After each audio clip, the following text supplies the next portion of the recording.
안녕하세요. 반갑습니다. 비트코인 뉴스팡입니다. 트럼프가 돈 폭탄 연다. 암호화폐 시장 내년 폭발적 변화 준비. 이라는 기사 먼저 전해드리도록 하겠습니다. 도움이 되시다면 좋아요, 구독, 댓글, 알림 설정하셔서 최대한 빠르게 정보 받아보시길 바라겠습니다. 도널드 트럼프가 이제 채택하려는 이 초강도 경기 부양 정책이 2026년 암호화폐 시장 전반에 이 대규모 유동성 파도를 일으킬 가능성이 높다라는 전망이 나오고 있습니다.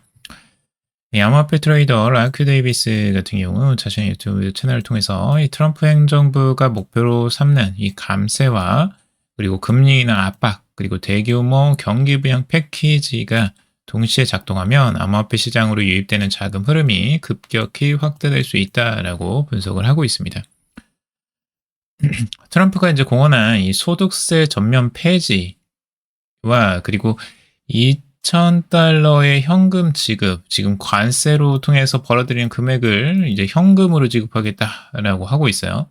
그리고 초비둘기파 인사 중심의 연준 재편 등 이 급진적 재정 통화 정책은 이 자산 가격 전반에 리스크 랠리를 촉발할 수 있다라고 설명을 하고 있습니다. 우선 지금 이제 초비둘기파적 인사 중심으로 이제 새로운 연준 의장까지도 이제 기대를 모으고 있는데요. 이런 급진적인 통화 재정 정책, 유동성 완화 정책들이 2026년에는 급격히 늘어날 것으로 보고 있습니다. 그래서 미국의 돈이 엄청나게 풀린다는 거죠, 달러가. 국가 차원의 시장 부양 전략이 현실화하면 비트코인을 포함한 암호화폐 전반에 유입될 자금 규모가 이전 사이클과 질적으로 다를 것이다 라고 전망을 하고 있습니다. 특히 데이비스는 이 연준의 금리 인하 기조와 함께 음의 실질 금리가 고착화 되면 이 투자 자금이 주식과 기술주뿐 아니라 암호화폐까지 확산될 가능성을 강조하고 있습니다. 미국의 재정 적자가 이제 국내 총생산 대비해서 6.2%까지 확대된 점을 언급하면서 정부와 기업이 동시에 위험자산 매수에 나서는 환경에서는 암호화폐가 유동성 순환의 핵심 축이 된다라고 말을 하고 있습니다. 결국엔 유동성이 이제 2026년에 도널드 트럼프의 정책들로 인해서 엄청나게 풀릴 텐데 그 돈들이 결국에는 이제 뭐 주식시장, 뭐 기술주 중심으로도 오겠지만 암호화폐 쪽으로도 자금이 울지 않겠느냐라는 이런 전망입니다. 자, 그리고 피델리티 CEO, 이 비트코인 디지털 시대의 미래 저축의 핵심 될 것이다 라는 기사입니다. 에비게일 존슨, 이 피델리티 인베스트먼트의 최고 경영자의 이런 언급이 비트코인에 대한 언급이 굉장히 계속 회자가 되고 있습니다. 비트코인은 단순히 투기 자산이 아니라 전 세계적인 저축 수단으로서 이 골드 스탠다드가 될 것이다 라고 전망을 하고 있습니다. 뭐 저번에도 말씀드렸지만 이제 개인적으로 비트코인을 보유하고 있다라고도 언급을 했었고요. 이는 글로벌 저축 전략에서 영구적인 자산이 될 것이다 라고도 말을 했다고 합니다. 저축 수단으로서 이제 비트코인을 바라보고 있는 거예요. 굉장히 좀 다른 거죠. 보통 이제 투기, 투자 뭐 이런 쪽으로만 생각을 하는데 이제 저축으로 이걸 생각한다는 것 자체가 좀 특이한 것 같고 이 비트코인의 내구성과 네트워크의 강점을 존슨 CEO는 언급을 하고 있습니다. 비트코인은 가상자산 세계의 근본이자 같다라고 평가를 하고 있고요. 비록 막대한 양을 보유한 것은 아니지만 비트코인은 내가 장기적으로 보유하기에 가장 편안함을 느끼는 자산이다 라고 이야기를 하고 있습니다. 그리고 채굴 산업도 피델리티에서 초기에 진행했다라는 비화도 제가 안내해드렸었죠. 근데 그 시기에 피델리티 포트폴리오 중 가장 높은 수익률을 기록한 사업 라인이었다고 합니다. 그리고 피델리티는 현재 120억 7천만 달러, 약 17조 원 규모의 비트코인 현물 ETF를 운영하면서 블랙록에 이어서 업계 2위를 지금 기록 중에 있고요. 비트코인은 향후 사람들의 저축 수단으로서 더 큰 역할을 하게 될 것이다 라고 하면서 피델리티가 그 접근성을 높이는데 주력할 것임을 시사를 하고 있습니다. 뭐 안전한 이제 저축 수단으로서의 역할들 비트코인을 또 장기적으로 그렇게 보는 시야도 있을 수 있겠네요. 자, 하버드 비트코인 4억 달러 올인 금보다 2배 더 담았다라는 기사입니다. 최근에 이제 하버드가 비트코인을 매수한 것들이 많이 이슈화가 되고 있는데요. 이 매토건이 지금 분석한 바에 따르면 하버드대가 달러가치 하락 흐름 속에서 금보다 오히려 비트코인을 더 공격적으로 확대했다라는 소식이에요.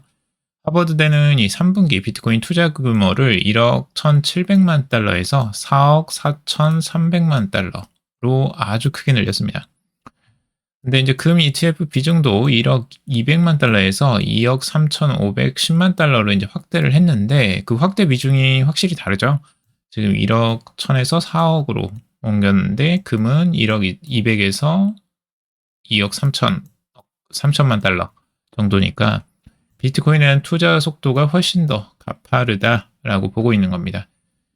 실제로 비트코인의 금 대비해서 2대1 비중으로 자금을 배분하고 있다. 그러니까 비트코인이 2배나 더 많은 거예요. 가치 보존 수단 선택에서 뚜렷한 신호가 나타나고 있다라고 보고 있습니다. 비트코인의 희소성과 장기 성장성에 대한 신뢰가 강화된 흐름이다라고 풀이하고 있고 하버드대 자산을 운영하는 하버드 매니지먼트 컴퍼니는 블랙록의 iShares 비트코인 ETF를 이제 681만 주 보유를 하고 있다고 합니다. IBIT의 비중은 하버드 매니지먼트 컴퍼니 전체 포트폴리오의 21%로 가장 높다라고 하고 있어요. 이건 하버드 전체가 아니고요. 하버드 매니지먼트 컴퍼니라는 이곳에 이제 포트폴리오를 말하는 겁니다. 전체 포트폴리오에서는 뭐 한 1% 정도라고 이야기를 하고 있어요. 아무튼 그 정도로 지금 여기에서는 이제 비중이 좀 높은 상황이고 금도 실질적으로 비중이 높긴 하지만 비트코인이 지금 더 높은 투자 비중을 차지하고 있다라는 거죠. 그러니까 일반적이진 않아요. 일반적으로 보통은 금을 많이 더 가지고 있는데 하버드대에서는 오히려 비트코인을 더 많이 가지고 있는 좀 더 공격적인 투자를 하고 있는 것 같습니다. 그래서 그만큼 비트코인에 대한 신뢰도가 이제 하버드 투자를 자산 운용을 하는 운용사에서는 그렇게 보고 있는 것 같아요. 좋게 보고 있는 것 같습니다. 월가더 일상목탄 유동성 역스, 이 비트코인 대규모 상승 모드로 전환이라는 기사고요. 여기서도 똑같습니다. 연준의 양적 긴축을 종료한 직후에 약 135억 달러 규모의 유동성이 초단기 자금 시장에 즉시 공급한 점을 이제 주목하고 있다라고 하고 있습니다. 그래서 라크 데이비스 베테랑 트레이더는 유동성 공급 재개는 위험자산 시장에 즉각적인 탄력을 주고 비트코인이 가장 민감하게 반응한 자산이다라고 이야기를 하고 있습니다.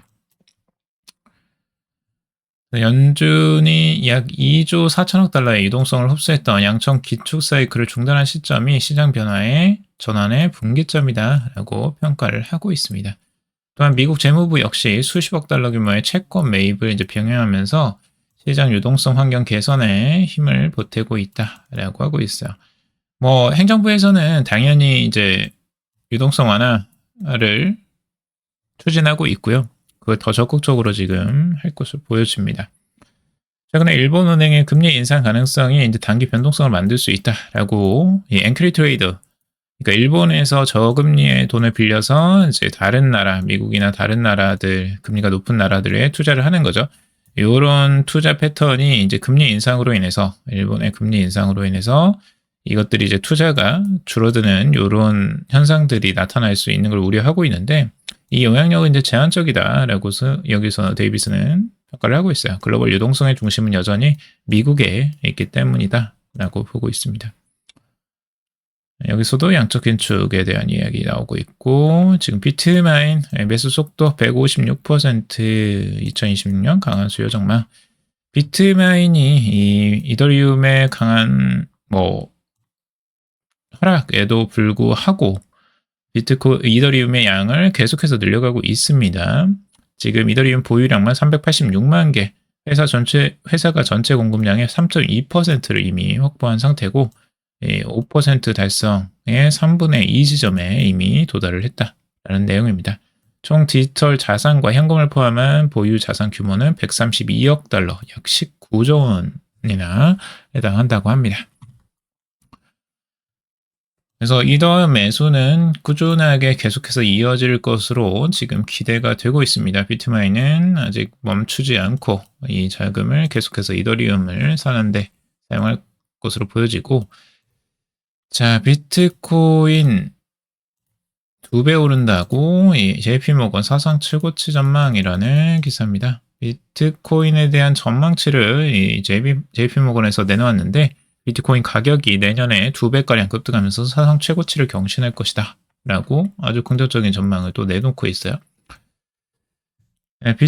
변동성 조정, 이 비트코인 금 비교 지표를 기반으로 이런 분석을 내놓았다고 하는데, 변동성 조정 기준으로 금과 비교한 비트코인 이론가는 17만 달러, 이론가는 이제 17만 달러라고 언급을 하면서 이는 앞으로 6개월에서 12개월 동안 비트코인이 크게 상승할 수 있음을 시사한다 라고 이야기를 하고 있습니다.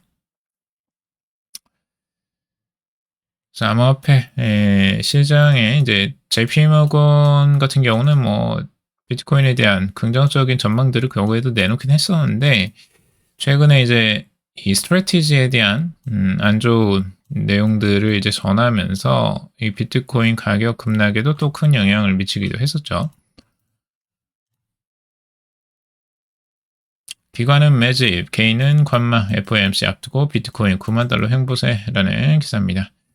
최근에 이제 기관들, 특히 이제 스트래티지에서 최근에 또 다시 매입이 들어왔다라는 소식이에요. 비트코인 16,624개를 추가 매입했고, 금액으로는 96,315달러입니다. 비트코인 한 개당 평균 매입 단가가 96,15달러이고요. 최근에 이제 가격에 매수를 한 거고, 이번 매입을 두고 2025년 7월 이후 최대 규모의 매수다라고 평가를 하고 있습니다. 매튜시계 바네크 디지털 자산 리서치 총괄은 기관 투자자의 꾸준한 매수세가 개인 투자자의 패닉 매도를 흡수하고 있다라고 언급을 하고 있습니다. 그리고 레리 핑크 블랙록 회장도 여러 국부 펀드들이 점진적으로 비트코인을 사들이고 있다라고도 언급을 했었죠. 그래서 비트코인이 조정이 나왔을 때 이런 흐름들이 조금씩 나오고 있습니다. 물론 뭐 이런 국부 펀드들은 단기적인 투자로 들어가는 건 절대 아니고요. 이제 장기 투자 뭐 1, 2년 보고 들어가는 것도 아닙니다. 이런 거는 이제 정말 최장기로 갈 가능성들이 높고, 그래서 길게 보고 투자를 하는 것이다 라고 참고하시면 좋을 것 같습니다. 이 기관 투자들이 들어왔다고 해서 무조건 뭐 단기적으로 급상승하고 이런 것은 아닐 수도 있어요. 그런 것들을 좀 참고하시기 바라고, 뭐 최근에도 이제 고래들의 움직임들, 아직 특별한 움직임은 그렇게 나오지는 않고 있어요. 지금 이제 갈색 고래, 가장 큰 고래만 살짝 지금 매수세가 살짝 들어오긴 하는데, 그럼에도 불구하고 지금 이제 다른 고래들은 계속해서 횡보 상태입니다. 그래서 뭐 매도세는 좀 줄어드는 형태들을 가고 있는데 그냥 이렇게 횡보를 하고 있어요. 여기에서 과연 이제 턴을 할 수 있느냐가 이제 중요한 전환의 시작일 것 같습니다. 자, 오늘 여기까지 정리해봤습니다. 여러분들 도움이 되셨길 바라고요. 도움이 되셨다면 좋아요, 구독, 댓글, 알림 설정하셔서 최대한 빠르게 정보 받아보시길 바라겠습니다. 투자에 관련된 정보들 참고사항일 뿐이고 좋으니 아니니 투자하실 때 여러분들 스스로 꼭 판단하시고 결정하시기 바라겠습니다. 금일도 방송 들어주셔서 감사합니다.